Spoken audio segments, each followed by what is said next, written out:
مدینہ شریف میں ایک پاگل عورت رہا کرتی تھی۔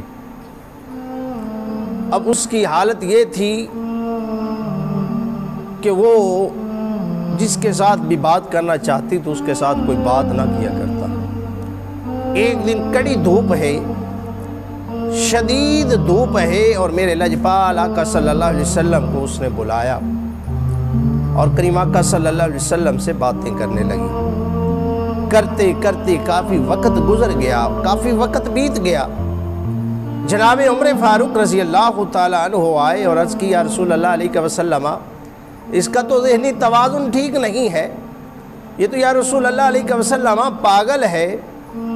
تو اس کی کوئی بات ہی نہیں سنتا یا رسول اللہ، اور آپ اس کے ساتھ اتنی وقت سے باتیں کر رہے ہیں۔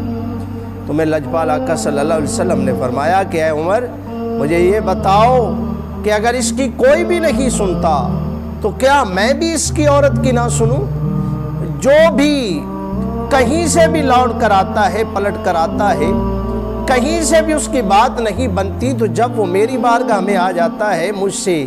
وہ طلب کرتا ہے، مجھ سے مانگتا ہے، میرے ساتھ وہ باتیں کرتا ہے، اپنے دکھ درد بانٹتا ہے،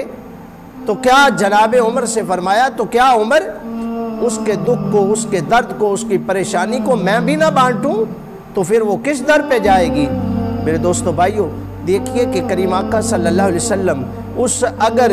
جو پاگل عورت ہے اس کو اتنی توجہ کے ساتھ سن رہے ہیں، سماعت کر رہے ہیں، اس کو وقت دے رہے ہیں، تو میرے دوستو بھائیو،